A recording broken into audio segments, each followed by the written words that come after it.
22 April મંગળવારે લગભગ બપોરે 3 વાગે જમ્મુ કાશ્મીરના પહેલગામમાં આતંકવાદીઓએ પર્યટકો પર ગોળીબાર કર્યો હતો, જેમાં લગભગ 26 લોકોના મોત થયા છે, જેમાંથી એક સુરતના શૈલેષ હિંમતભાઈ કળથિયાનું મોત થયું છે।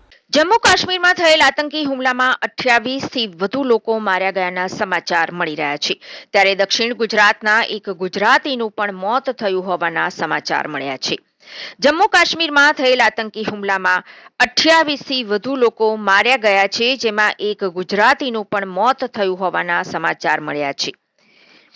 આ ગુજરાતી સુરતના શૈલેષ હિંમતભાઈ કળથિયાનું મોત થયું છે। પહેલગામના હતભાગીમાં એક ગુજરાતી પણ સામેલ છે। ગુજરાતના 20 થી વધુ પહેલગામ ગયા હતા।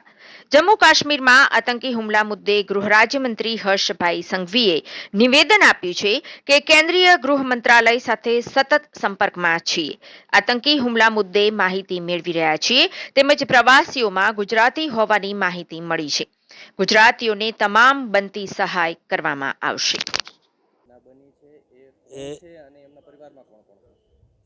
એમનું નામ છે શૈલેષભાઈ હિંમતભાઈ કળથિયા અને હરિકુંજ સોસાયટી વિભાગ બીજો, ત્યાં એમનું રહેવાનું છે। અમે પણ સાથે રહીએ છીએ, એમના પાડોશી છીએ, અમે એક જ સોસાયટીમાં રહીએ છીએ અને બોમ્બે નોકરી કરતા શૈલેષભાઈ, ત્યાંથી એ લોકો ફરવા ગયેલા જમ્મુ કાશ્મીર અને આવી દુઃખદ ઘટના બની છે।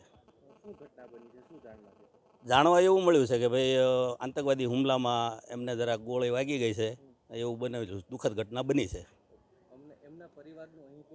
એમના પરિવારમાં તો અત્યારે કોઈ અહીંયા નથી રહેતું। એમના પરિવારમાં એના પપ્પા છે, એના મમ્મી 2 વર્ષ પહેલાં એક્સપાયર થઈ ગયેલા છે અને અત્યારે તો મકાન આખું ભાડે આપેલું છે। અને હિંમતભાઈ જે એના પપ્પા છે એ ધુફણિયા રહે છે, દામનગર તાલુકો, જિલ્લો અમરેલી, સૌરાષ્ટ્રમાં રહે છે। જમ્મુ કાશ્મીરમાં જે ત્રાસવાદી હુમલામાં જે દુઃખદ ઘટના બની છે એમાં સુરત ખાતેના શૈલેષભાઈ હિંમતભાઈ કળથિયા જે 2 વર્ષ અગાઉ સુરત રહેતા હતા, હાલે મુંબઈ રહે છે, એમના પરિવાર સાથે ફરવા ગયેલ એમના ઉપર ત્રાસવાદી હુમલામાં શૈલેષભાઈનું મોત નીપજ્યું છે। જમ્મુ કાશ્મીર રાજ્ય સરકાર દ્વારા અમને ગઈકાલે યાદીમાં જણાવ્યું છે એમની ડેડ બોડી અને એમના પરિવારને લઈ આવવા માટેની તમામ વ્યવસ્થા રાજ્ય સરકારના સૂચના મુજબ રાજ્ય સરકાર દ્વારા કરવામાં આવેલી છે અને એમની ડેડ બોડી સુરત ખાતે લઈ આવવા, એમના પરિવારને લઈ આવવા માટેની તમામ વ્યવસ્થા જિલ્લા વહીવટીતંત્ર અને સ્ટેટ ઇમરજન્સી ઓપરેશન સેન્ટર દ્વારા કરવામાં આવી છે અને સુરત ખાતેની તમામ વ્યવસ્થા પણ એન્શ્યોર કરવામાં આવી છે। સર, ક્યાં સુધીમાં આવી શકે છે પરિવારને મૃત્યુ અને કઈ રીતે આખી વ્યવસ્થા? મોસ્ટ પ્રોબેબલી આજ રાત સુધીમાં એમનો પરિવાર સાથે એમને આવી જશે।